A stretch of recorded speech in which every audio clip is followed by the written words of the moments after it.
All right, good morning. It's my great pleasure to introduce our invited speaker, Sanjit Seshia. Sanjit is a professor at UC Berkeley. He did his undergraduate work at IIT Bombay and then his master's and PhD at CMU.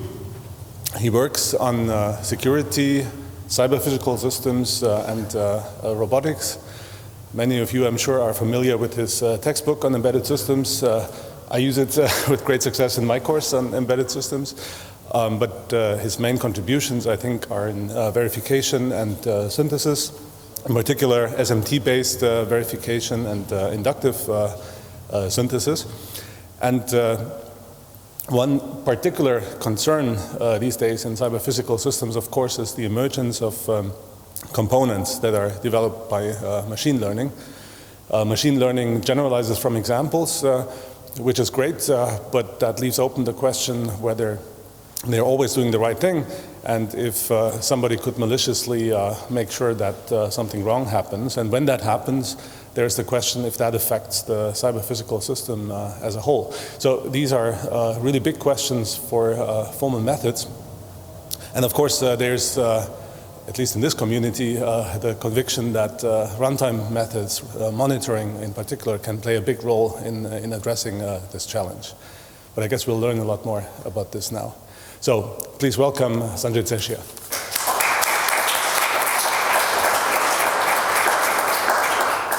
Okay.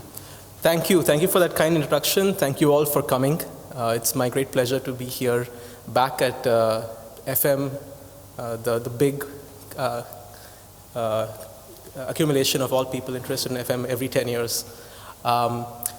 So I'm also really excited to talk about this topic of verified artificial intelligence, AI, because this is a theme that has animated my group for the last many years, and in particular the last 5 years we've spent a lot of efforts working on various aspects of this I would say challenge problem domain.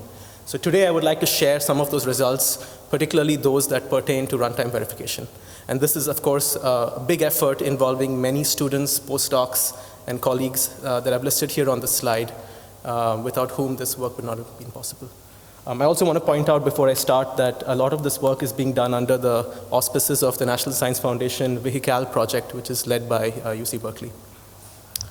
Okay, so as we all are aware, there is a growing use of machine learning and more broadly of AI in safety-critical cyber-physical systems. And these are used in things like autonomous driving, where in particular, machine learning-based solutions are really the dominant state-of-the-art in problems that have to do with perception. So this is about sensing the world around you, perceiving it in terms of understanding what are the objects, and also understanding the scene around something like an autonomous vehicle. Okay? So in this talk, a lot of my focus will be on the formal methods aspects, but very much on the use of machine learning and AI for perception. There's, this trend is starting, but it's expected to grow a great deal. Now, at the same time, these are safety-critical systems, so there's growing concerns about the safety of using things like this. We have numerous papers in the literature, literally, I mean hundreds of papers, showing that deep neural networks can be easily fooled. And unfortunately, there have been serious, sometimes fatal accidents involving potentially the failure of perception systems that are based on machine learning. So this is actually a problem that already is here today in practice. And the question, of course, that our community, broadly the formal methods community, and I think this runtime verification community would be interested in answering is, can formal methods help? And when I give this talk to audiences that don't know about formal methods, I don't have to tell you, but I usually describe to them what formal methods are. And for me, formal methods boils down to three tasks.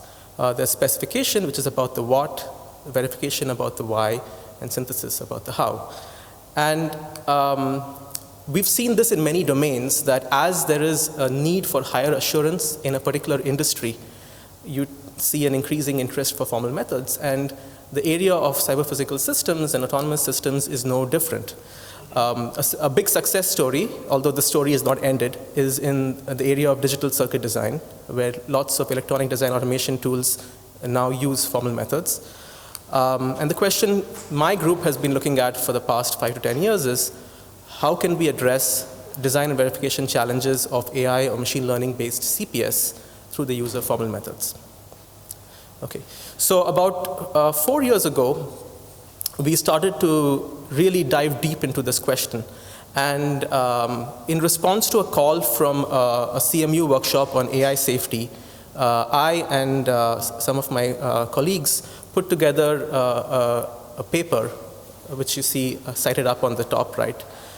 And so what I want to describe to you today is the content of that paper in one slide, which is really our view on what are the challenges in applying formal methods to the problem of verifying AI-based systems. Okay, so here's the standard view of formal verification that you probably have seen many times. Right? We start on the left with the inputs to a verification system. So you have a model of the system S, a model of the environment E, and the specification or the properties you want to prove phi. And then you want to answer the question, does S when composed with E satisfy phi? And ideally, we'd like to have a decision procedure to answer this.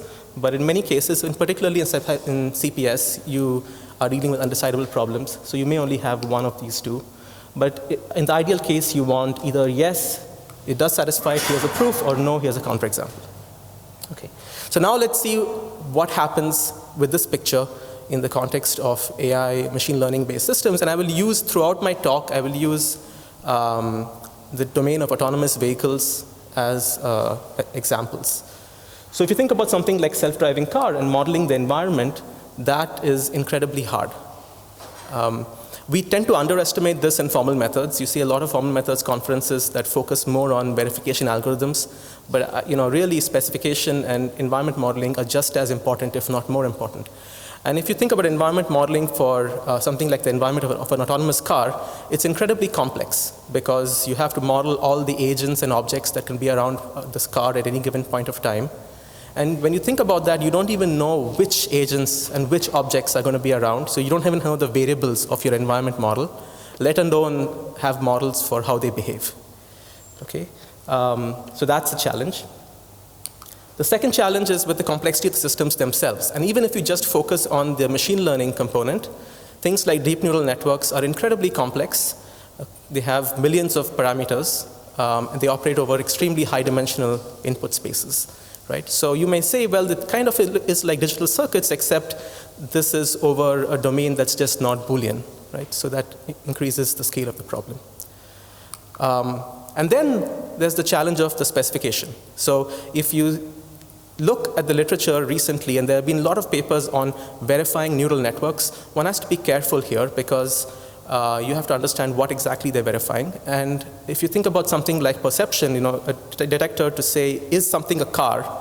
Well, how do you specify that formally, whether something is a car, right? And so questions of robustness and so forth are all very, very well and good, but you have to understand whether those properties are actually meaningful, okay? So for example, this picture here, this is a real car, but it's not one that would immediately come to mind, right, if you are training a classifier. All right. Then, so the first thing is, even coming up with the inputs to the verification process is incredibly hard, right, in this new domain. Now, of course, imagine you've gone through all of that. Then you have the actual problem, which a lot of the verification community works on, which is how do you efficiently search these very high-dimensional input and state spaces. And there's the other question, which is maybe if we have an opportunity to do a clean slate design, can we just design correct by construction, right? So instead of having to verify something after the fact. So here are, broadly speaking, 5 challenges for us to deal with using formal methods. And in particular today, I'll focus on the opportunities for the runtime verification community, which I think in this domain are incredible. I think runtime verification is a very good fit for handling many of the problems that have to do with machine learning-based CPS. And this is at least for 2 reasons. First, if you think about the complexity of the system and the fact that you lack component specifications for things like perception, then in many cases, execution of the model or simulation is the only practical option to be able to verify the artifact itself. Okay? And so that's one reason why runtime verification, I think, is a very good fit. The second, and not to be minimized, is the complexity of the environment. Right? So you can already tell, and I'll have more to say about this, that you can't really hope to model the environment in any sound way at the beginning, because you don't really know what are all the agents and what the variables, the state variables are going to be like. So you do need to think about runtime, and you do need to synthesize monitors and runtime assurance mechanisms to make sure that the system doesn't have a serious failure at runtime. Okay? So those are two important things. I'll touch upon both of these again and again in my talk. Okay, so the research questions in this case are, well, if you want to do verification or synthesis, what is the specification?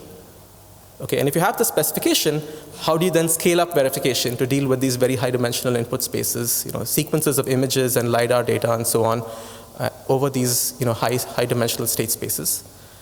Third, how do you model the environment? And then fourth, knowing that you can't completely have a fully conservative environment model, how do you assure safe operation at runtime? Okay? So for the rest of my talk, I'm going to walk you through the work we've done in these topics. And of course, I think of these as very much being first steps, because there's still a lot more to be done. I'll start with a motivating example. Then I'll talk about the problem of specification. I'll talk about verification and how we approach it through the usual techniques of compositionality and abstraction. I'll talk about environment modeling, runtime assurance, and then I'll conclude. And along the way, I will talk about an open source toolkit we have created called Verified AI, or Verify for short. And then I'll conclude. Okay. So, so to start with, let me give you an example that we created about 2.5 years ago, 3 years ago now, to help us think through these problems. And this is a system of automatic emergency braking in a car where you're using deep learning for perception.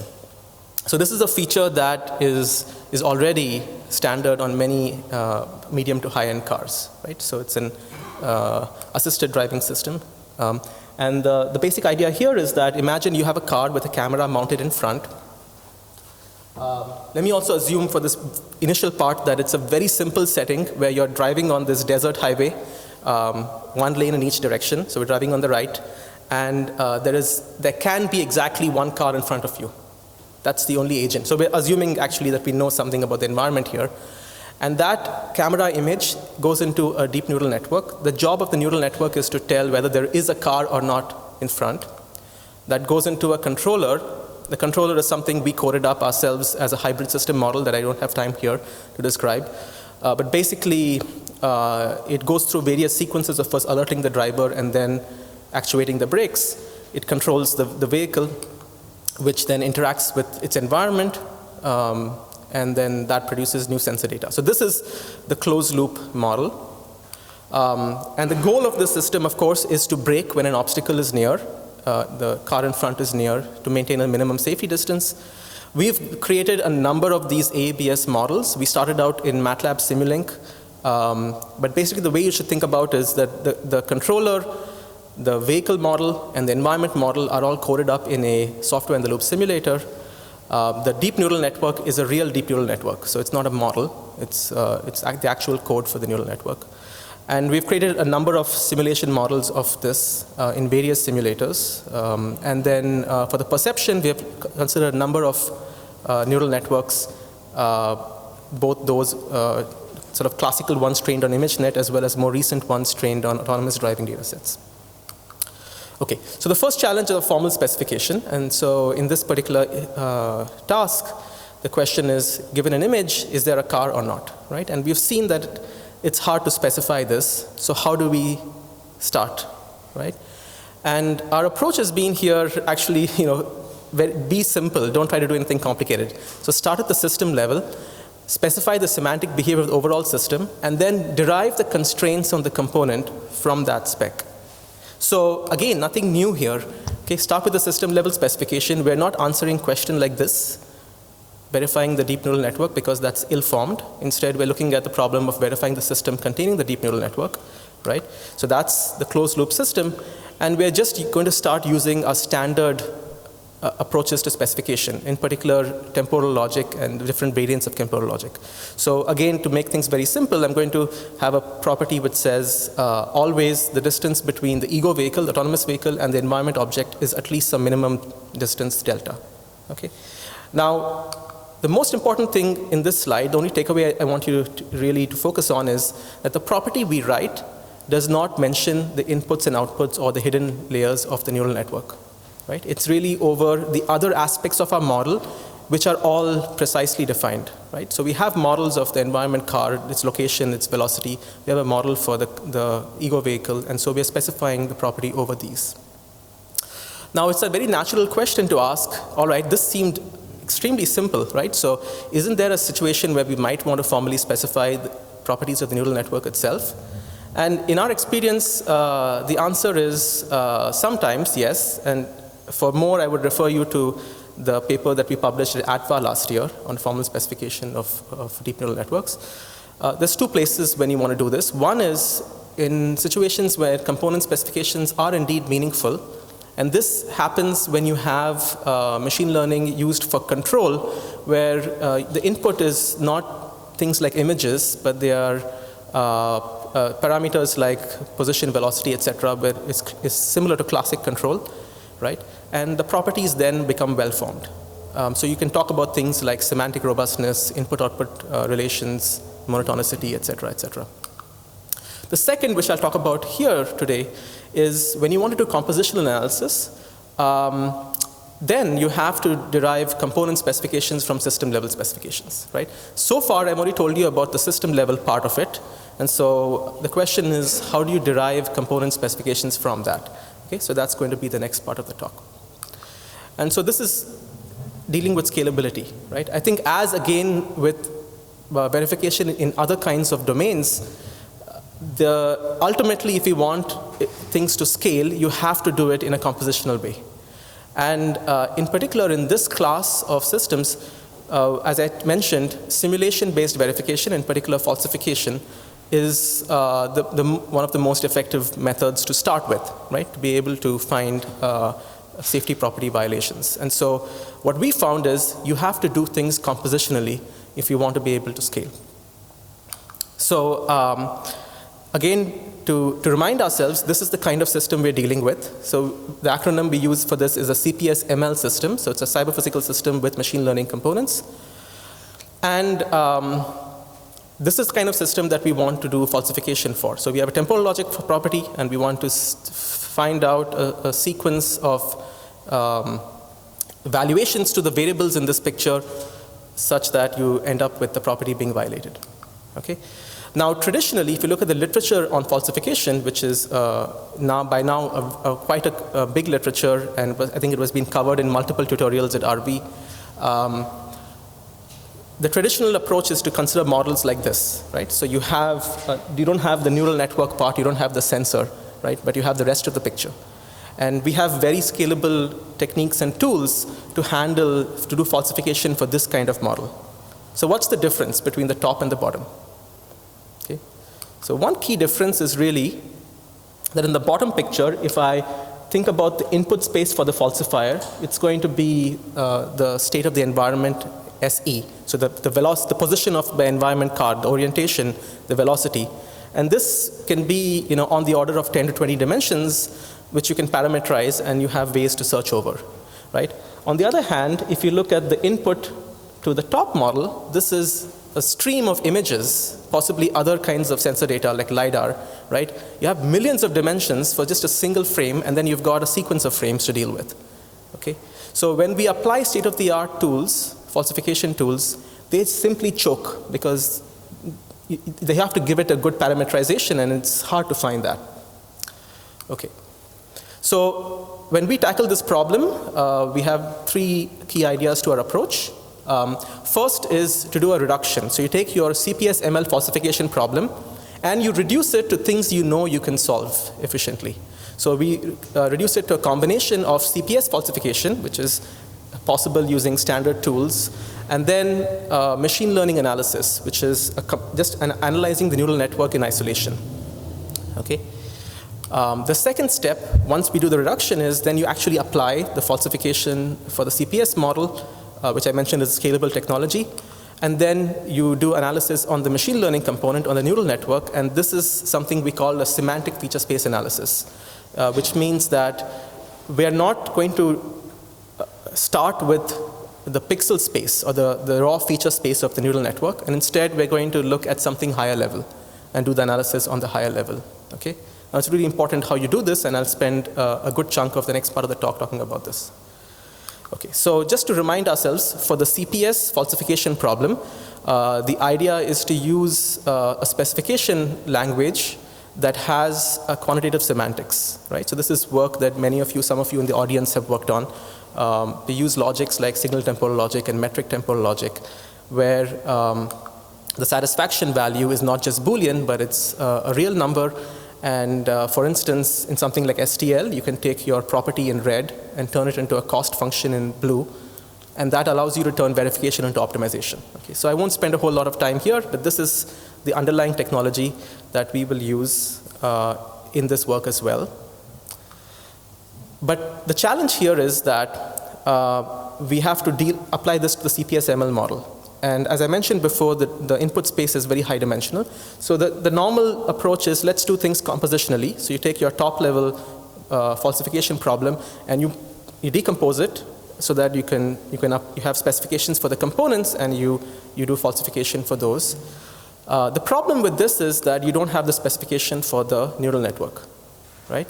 So in a sense, what we're being asked to do here is we have to do compositional verification without being able to do compositional specification.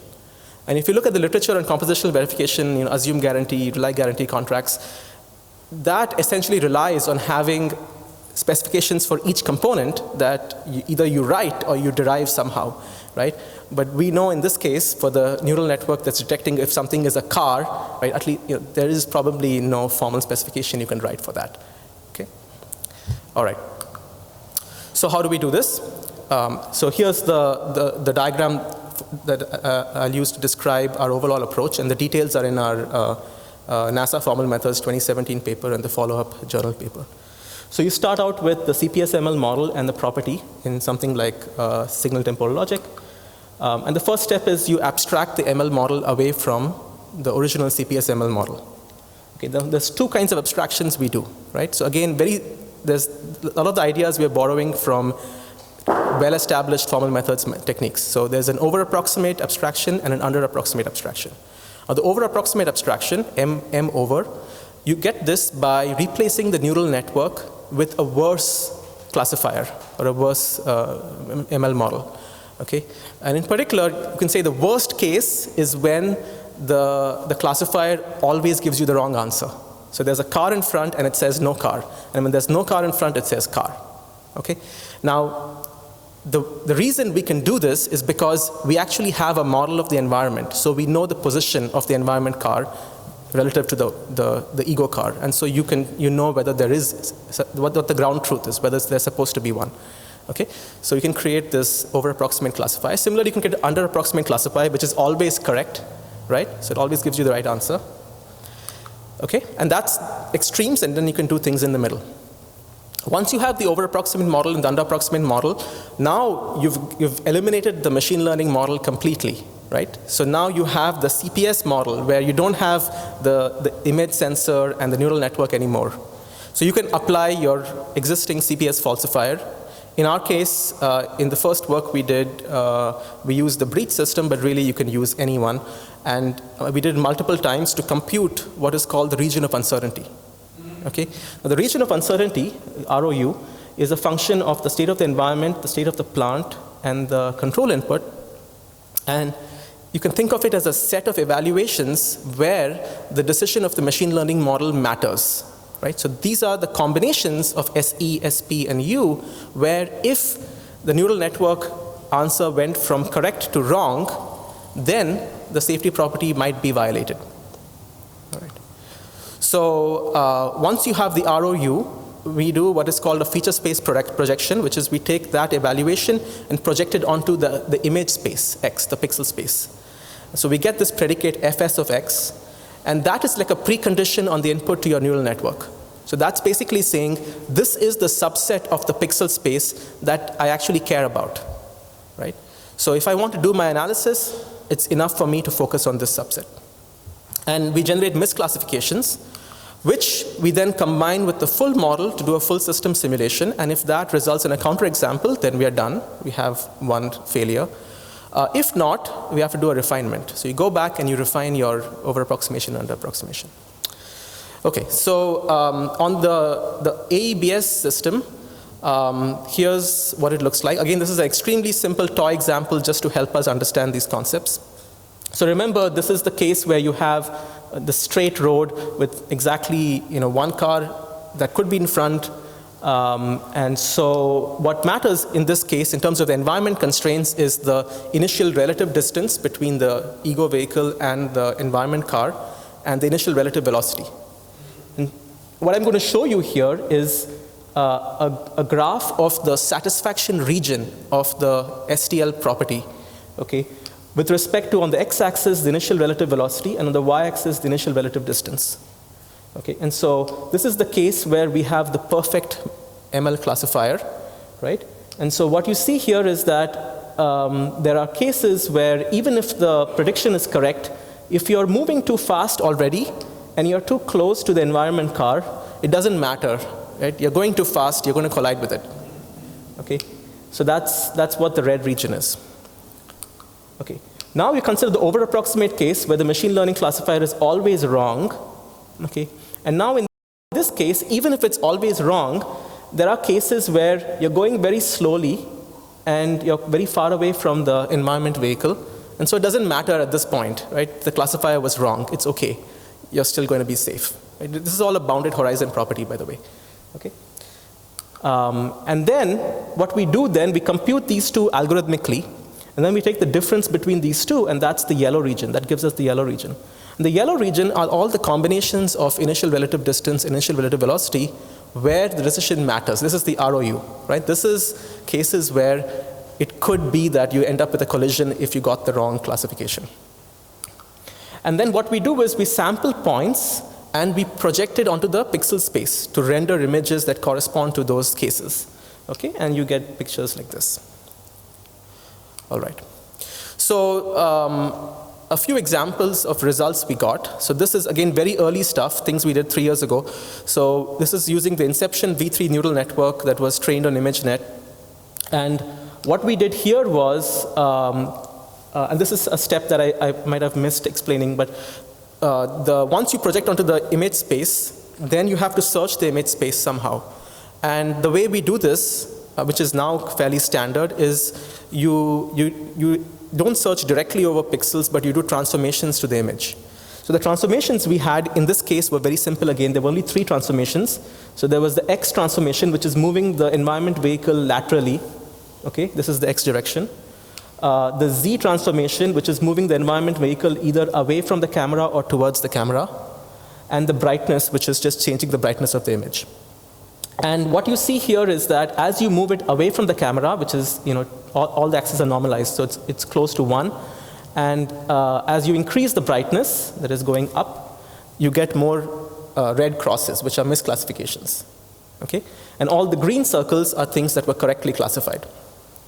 And so you get things like this, where you get a very bright image with the environment vehicle far away. It turns out when you do the full system simulation, this is not a concern, right? There's no safety property violation. But the interesting things are cases like this, where you have a single red cross in a sea of green circles, okay? And this is an image that looks like this. So this is an image where the environment vehicle, in this case, is driving slightly on the wrong side of the road, okay? But it's close enough to the ego vehicle that the ego vehicle, if it misses it, right, it will hit it, okay, in simulation. Now, you can then show this counterexample, and the usual thing, right, you have to see, is this a plausible counterexample? And you might imagine in this case, at least in the US, right, it's not uncommon when you're driving on a desert road like this at high speed that the person behind you wants to overtake you, even though they're not supposed to overtake. And this could happen, right? So there's plausible situations where you can have an image like this. Okay. That was very early. Then after that, a few months after that, we extended the technique to apply to streams of images. So this is images from the Kitty data set. And here I'm not showing the environment car, but each red dot is a location where you place the environment car. Each dot, sorry. The green dots are locations where it was detected. The red dots are locations where it was missed. And so what you see here is, again, far away, you miss the car. But more concerningly, we miss the car when it's close to the front bumper, okay? And now, of course, we went back to the people. So this was using the squeeze-det neural network that was designed by a different group at Berkeley. So we went back to them and said, look, there are failure situations for squeeze-det. And we thought about it for a while and realized that it could be a limitation of the data set, right? Which is that typically when people drive around and collect data, they are not tailgating the car in front. They're not going too close, right? So the data set might be biased to images where the front car is not that far away, is not too close away, okay? And so you can take all those literally, this is very rich domain for falsification because you can find lots and lots of counterexamples, right? And so we can take all the counterexamples we found and overlay them over a particular road and say, okay, well, in this case, the cold colors correspond to regions of the road where the neural network is blind, basically. Okay, and then this helps people manually augment the data set. Okay. So that's falsification. So it's basically the ideas were specify system level property using standard notation like temporal logics, and then apply falsification, but do it in a compositional way so that you apply your standard temporal logic falsifiers on the part that doesn't involve the ML model, and then you have a more detailed analysis of the ML model. But you have a way to communicate information between both of them. All right. Next challenge, environment modeling, right? So this is a big problem, and there's not one solution. There's many things you have to do. So in the paper that accompanies this talk, in the proceedings, I spend a lot more time talking about the environment modeling challenge. And in particular, if you think about the environment modeling challenge, there's sort of three things there. So one is, the best case is, you know the dynamics of the behavioral models of the agents, you know what the variables are. You just don't know the values of certain parameters that govern the environment models, right? So this is sort of the standard thing that we have in verification. You assume the parameters lie in some ranges, and then you do some analysis over them, right? Or you might say, well, I want to do something probabilistic because I can't prove anything with a non-deterministic environment model. And so I want to have a probabilistic model of the environment. So the question in that case is, what is the probabilistic model to use? Okay, how do you express it? And this is what I'll talk about next. Okay. So what we realize in this domain is that it's very important to have, to be able to have a good environment model that maps to sensor data that you then use for falsification. Because if you don't have this, you can end up generating nonsensical sequences of images that don't have any semantic, they're not grounded in semantic meaning in terms of what can happen in the environment. Okay. And so the question here is, like, how do you do that environment modeling? And even if you look at just, images, single images, and very simple, seemingly simple environment scenes like place a car in the image, then there's a lot of other things that are not specified, right? Like, okay, what is around the car? What's the model of the car? What's the color of the car? What's the location? What's the orientation? How many other cars are there, right? What's the time of day? What's the weather, right? So these things do matter in terms of perception, right? Anyway, so the approach we've taken is a technique that we call scene improvisation, which is based on a line of work that is motivated by work originally in music improvisation, okay? But it has led to this work that was published at PLDI this year on a probabilistic programming language for modeling environments. Okay, so this language is called Scenic. This language can be used to define distributions over scenes, where a scene is a configuration of objects and agents in 3D space along with behavioral models of these. And it has many use cases, as you might imagine. So you can start with using this for generating data to train and test a machine learning component, but you can also use this for verification, debugging, et cetera, et cetera. Okay, now Scenic, deliberately, we have chosen this to be readable and something that hopefully engineers in industry can pick up easily. So it's based on Python. It's an embedded DSL in Python, but with constructs that look readable in English. Okay, so this particular program is describing the scenario of a badly parked car, and you see down here examples of images that are rendered using the Grand Theft Auto rendering engine, game rendering engine. So this is basically saying the ego vehicle from whose perspective you're taking an image is a car itself. And now pick a spot on in the visible curb region. So the GTA world has a bunch of regions that correspond to curbs of roads, and you want something that is visible from the ego car.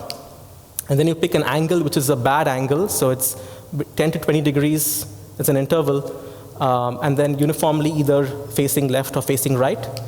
So that's the uniform distribution. So one thing in Scenic is that there are some distributions that we specify explicitly. There are lots of distributions that are implicit in the program, okay? Like picking a point on a curb. So by default, it's uniformly at random from that region. And then here, this line says, place a car left of that spot, offset by a vector facing that bad angle relative to road direction. Okay, so that's the Scenic program. And then when you interpret this, every time you interpret it using the GTA rendering backend, you get an image like this. Okay. Now Scenic is meant to be portable, so if you can interface it to different types of backends. So here we specified we're going to use GTA up here. Later on, I'll show you some other simulators. Okay, so you can, with a small number of lines of codes, you can specify scenes that are fairly complex, like platoons of vehicles or bumper-to-bumper traffic. So both of these were about 10 to 20 lines of code. There are many use cases for Scenic. So one of them I'll just briefly touch upon is retraining with hard cases. So this is a hard case for the squeeze debt system we saw, which is when one car partially blocks another one, then detecting the one that is blocked is usually hard for Scenic, and you can produce these using the Scenic programming language. The one thing I should mention is even though Scenic looks really simple and looks Python-like, the actual language definition is formal and precise, and we have the operational semantics and all of that in the paper if you're interested. Okay. Another use case is debugging. Okay, so this is an example of an image we generated with Scenic, and then we ran the neural network, and neural network reported 3 cars where there's supposed to be 1. So you see 3 bounding boxes there. And then we thought originally, it's probably because of that stripe on that car, which might have taken the neural network by surprise. And so what we can then do is, if we have something like Scenic, you can do the equivalent of delta debugging to figure out what the possible reasons are, right? So you can take the program and do small changes to it. So we can say that the car model can be random, or we can add some noise in the position, or we can assume that the background is varied randomly. And then in each of these 3 cases, you read on the neural network and you see if the same problem happens. And it turned out in this particular scenario, none of these 3 were the reason, and wasn't the car model, surprisingly, and it ended up being something like the distance between the camera and the car, the environment car, which is very weird, nonlinear behavior of the neural network. Okay. So now I want to come back to simulation. So Scenic is also a language that you can use to describe the environment for simulation-based falsification. And we've implemented this in a new open source toolkit that's called Verify, as I mentioned. Essentially, in Verify, a user can bring their own simulator. So if you are working with a simulator of your own choice, you can interface it to Verify and Scenic very easily. And then you can have code for the controller, you can have a model of the plant, the code for the perception component, all directly integrated with the simulator. You can specify your environment model either directly in Python, or you can write it in Scenic. And then you can specify your property in temporal logic or as an objective function or whatever. And then inside, I think one of the key features of this tool, this was presented at CAV earlier this year, is this thing we call the abstract feature space. So this is really like you have a scenic program, and it compiles into an internal representation. And all our search algorithms are done on that representation. Okay? Okay, and then you can use it for many use cases. So falsification is the one I'll talk about today. You can also do fuzz testing. You can generate lots of counterexamples and then analyze them to see what are the common characteristics that are correlated with the failure. You can augment your data set and retrain, and you can also do synthesis of parameters for the machine learning models. Okay, so let me describe one case study we've done, which was reported also in the CAV paper. So this is now using a simulator called VBots, which is a robotics simulator that has existed for more than 20 years. In particular here, we have a stalled car, the green car, and this is a 3-lane road going from left to right. And you have these orange cones that are marking the fact that this is a stalled vehicle. This is your autonomous vehicle. Okay? The autonomous vehicle, okay, so that's the broken car, cones, autonomous vehicle. The autonomous vehicle has a camera in front. And the camera is capturing this scene. This image goes into a neural network.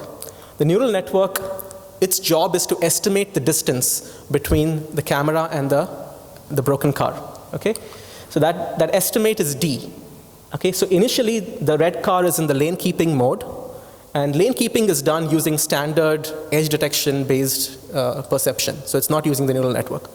Okay, and now if D is less than 15 meters, then it switches to lane change and it tries to navigate around it, and when the lane change is done, it goes back to lane keeping. Okay, so that's the scenario. So we can model the environment in scenic with the following type of code. So you first pick a point where this blockage is going to happen. Okay, so it's oriented point on the curb. And then you pick spots for the cones, 1, 2, 3. So spot 1 is also a point which is left of this particular point by a value that's between 0.3 and 1 meters. This is an interval. So again, this is a point randomly, uniformly at random. This is a point whose offset is picked uniformly at random, and so on. Okay? And you have these objects like traffic cone and car, etc., that are defined in VBots, which we import into Scenic. So Scenic doesn't have a primitive notion of traffic cones and so on. So these are things that you have to write a little bit of glue code to interface it. Okay, so you define the locations of the cones, and then this defines the location of this stalled car. Okay. So now what you can do is from that program, the Scenic program defines the initial configuration for simulation. And so now here's a few visualizations of that. So here we decided to put this in the downtown Berkeley area. So this is the area in the heart of the Berkeley city. And here's one initial configuration. So you have stalled car, cones, and ego car. And here's another one right up there. And here's a third one. Okay. So now I'm going to now visualize the falsifier, if I can get my mouse there in time. Okay, so let's go back. Okay, so now what you're seeing is a visualization of the falsifier running. Okay, so initially, this is the first simulation run. Okay, so this is the ego vehicle, and it does a lane change just right. So it's doing lane keeping, okay, it detects, and then moves around the car. Okay, sounds good. Now you see the falsifier iteratively trying to go closer and closer and find a collision. Okay, till at some point it just grazes the cone, right? First collision, and then it finds more and more collisions after that. Okay, and these get closer and closer to the blockage site. Okay, and what you see here is the position, the orientation, the color, the model of the car is all being changed automatically by the falsifier. And this is a kind of weird situation where the falsifier gave the car the same orange color that is in the cones automatically, right? And it turned out to be a very interesting counterexample. And so we decided to analyze this further. Okay, so this is the setup. And what happened here is that the neural network detected a little early because it saw the orange car and it said, hey, that looks like a cone to me.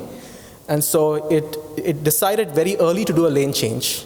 But it turned out that incorrect detection had an interesting interaction with assumptions that were in the control algorithm for lane change, which required the ego vehicle to be moving at sufficiently high velocity, which in this case it wasn't. And so it ended up doing like kind of a jerky lane change and hitting the car anyway. Okay?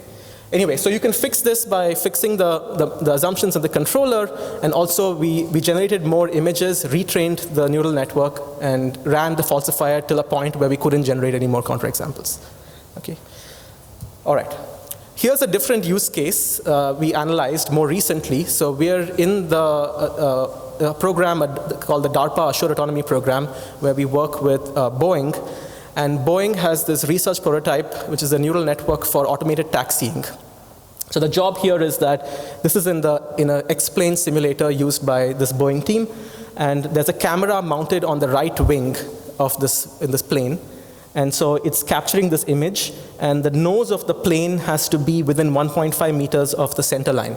Okay? So that's the specification.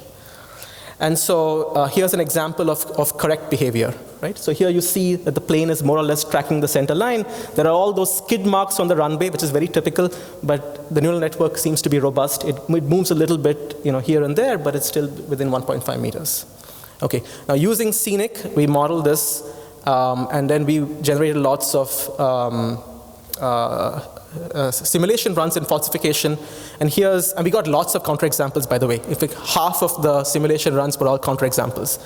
And here's a particularly egregious counterexample we found, where Scenic automatically set the time of day to be early morning hours with low light, with light rain. And you see here, the neural network gets confused, it drifts off of the center line, and then it just drives off the runway. Okay? So these are the kinds of things that you can do when you have a combination of something like Scenic, which can very easily now model a large semantic feature space. Initially when I talked about the AEBS example, we just had 3 dimensions, X, C, and brightness. Now we're up to hundreds of dimensions that we can handle. Okay. All right, now the last 10 minutes that I have, let me switch gears a little bit, talk about runtime assurance. So you can do a lot of these very nice things with simulation in design time, generate lots of counterexamples, right? You can retrain the neural networks, you can improve your controllers, but still, this is still falsification, right? So you haven't still done formal verification. And secondly, even if you could do formal verification, it's always going to be modulo your environment model, which is unlikely to be a sound over approximation. And so it's very important to have techniques to ensure safety at runtime. Okay? So I think I'm preaching to the choir here because there's lots of work already by many people on this. In particular, what we realized is that it's really important to make these runtime monitoring and fault tolerance techniques things that you can easily incorporate and program. So it's important to have a programming language, a programming framework that allows people to easily incorporate runtime monitors and then use them sort of seamlessly without having to think, oh, how am I going to actually implement the runtime monitor with low overhead and so on. So this is some work we published at the Dependable Systems and Networks, sort of the main fault tolerance conference earlier this year. Okay. So this is a slightly different domain, so we decided to focus on drones here.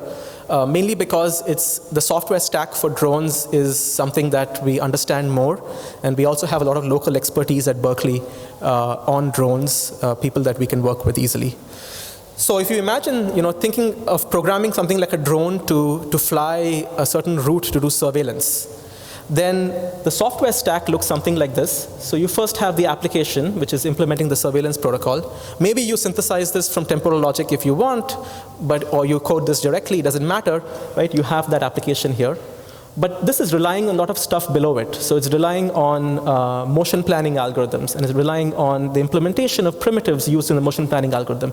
And that relies on having efficient state estimators, which in turn rely on having good models of sensors and how they can extract information from those sensors. Anyway, so the point is there's a big software stack here. Some of these things, let's assume you can trust. Some things you're using third-party libraries and you may not trust them, right? And so if you have things like, oh, yeah, I want my drone to stay a certain minimum distance away from obstacles, and I want it to land safely when the battery is low. These are properties that you want to have satisfied. The question is, you're doing this with untrusted components in an unknown environment, right? So how do you actually ensure this, right? How do you provide any safety guarantees in this sort of a setting? So in particular, one thing we did is we built on some previous work from my group on a system called Drona, which is a programming framework for mobile robotics, distributed mobile robotics. It's published a few years ago. And then we essentially decided to build on classic, well-known methods in the fault tolerance literature. So the simplex architecture is a well-known one that has been used in safety-critical real-time systems for a while. And the idea is very simple. Imagine you have your advanced, fancy neural network-based controller, but not verified. And then you want to use this because it's high performance. Okay, so you have your safe controller, which is the blue one, which is maybe using classic control techniques. It's not high performance, and it may not be able to do the entire specification, but it can keep your system safe and land it safely. And then you have this thing called the decision module, which decides how you're going to switch between the advanced controller and the safe controller, right?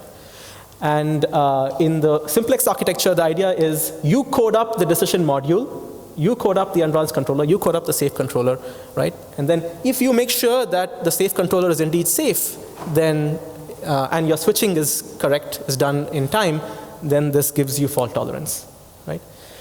So another thing is this is a periodic real-time system. So there's every task runs at steps of period theta, and then you switch at intervals of theta.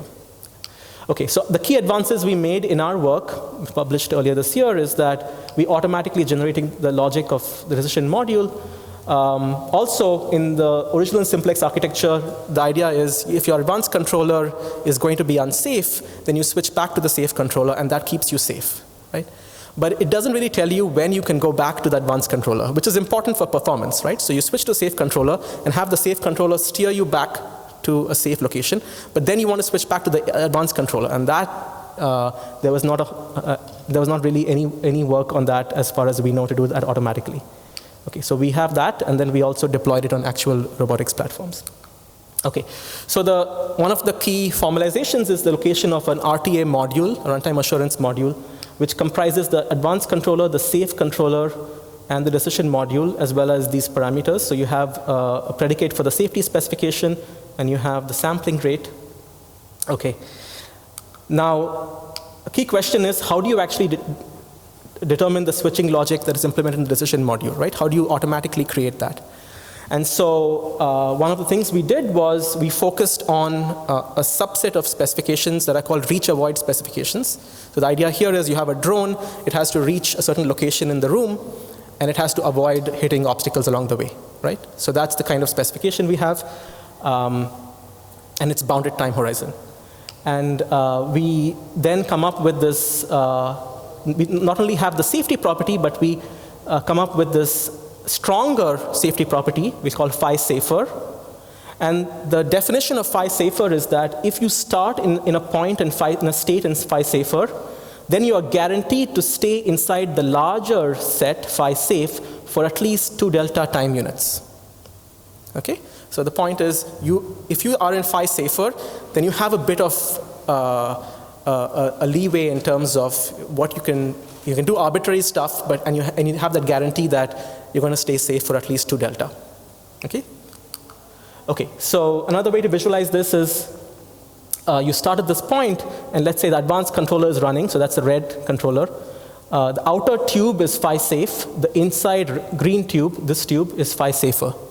Okay? So you start here, and you are running the advanced controller, and at some point, advanced controller, it's still safe, but you've exited phi safer. And so at this point, the safe controller kicks in because it wants to steer you back into the safer set.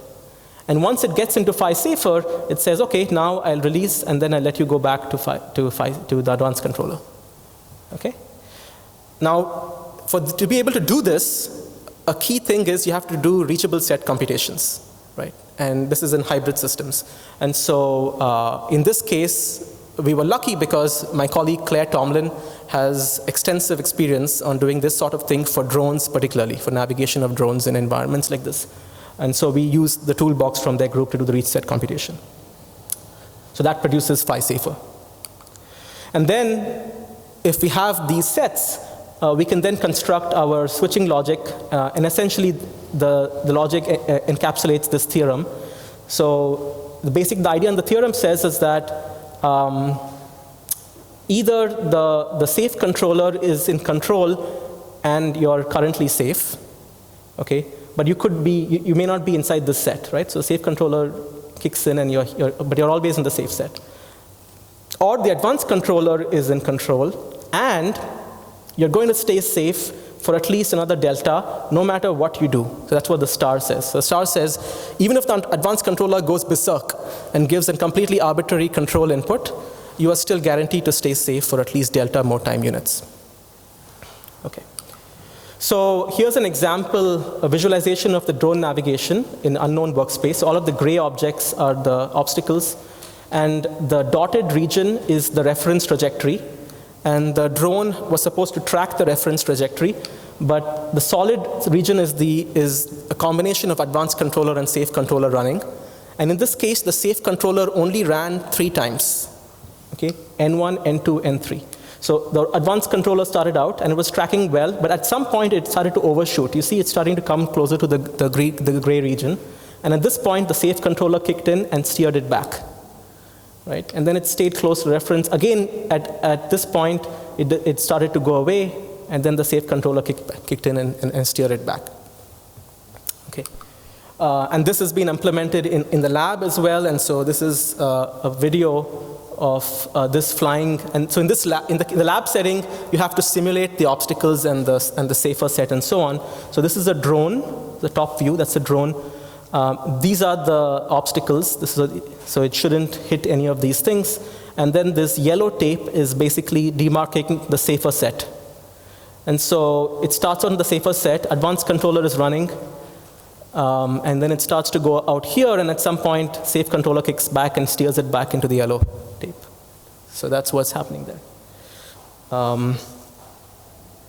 Okay. All right, final thing I'll mention very quickly.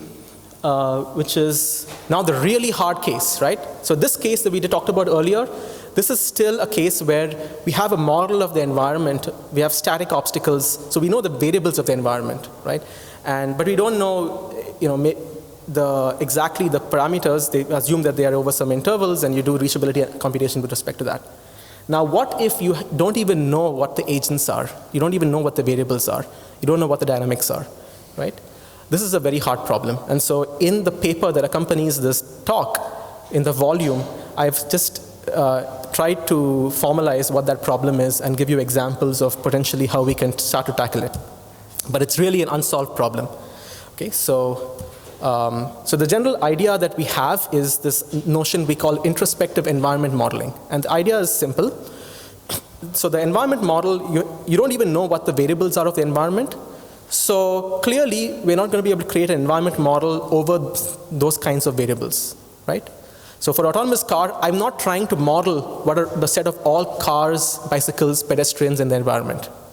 Instead, I'm going to analyze the system itself and produce an assumption, the weakest assumption, that the system can monitor on the environment and ensure that it's going to be safe, okay?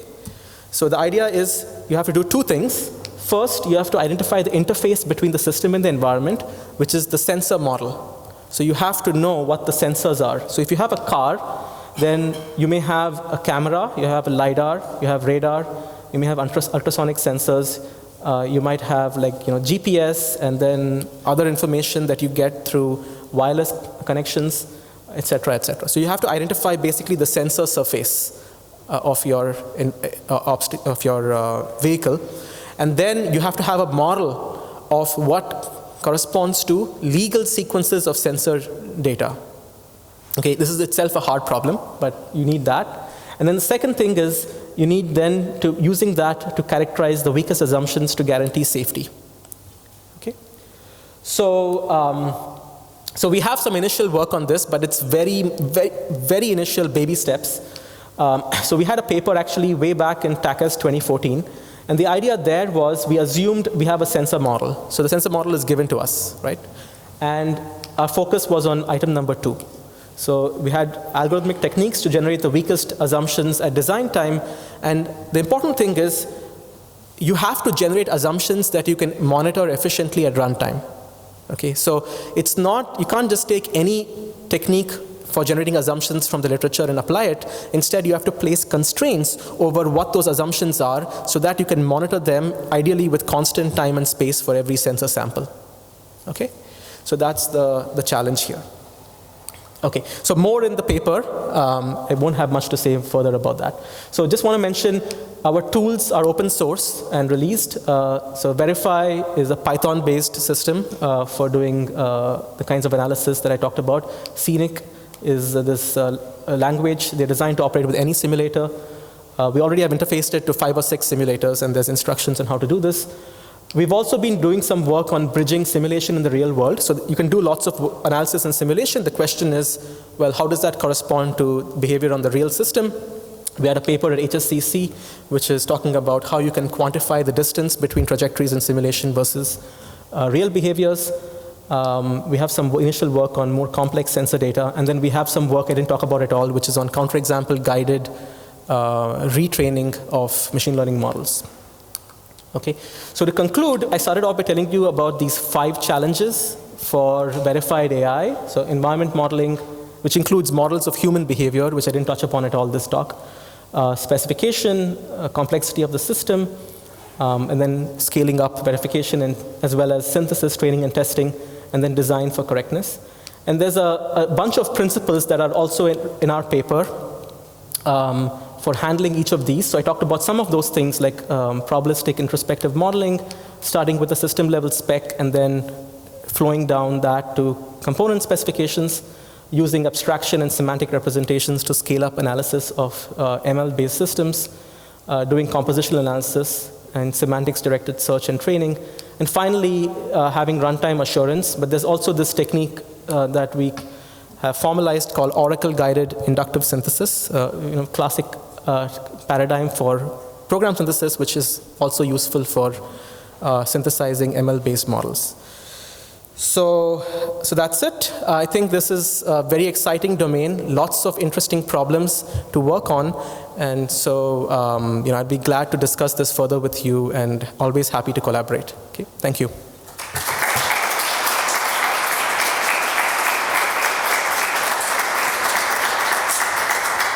Well, thanks very much, Sanjit. That was really exciting. So we are already into the coffee break, but let's take a couple of questions. Yes. So with falsification testing, you were able to find these counterexamples, and then you mentioned in the before last slide that you can do this falsification-driven retraining. Yes, right. Can you instead do something about improving the control and making it more robust to these classifications?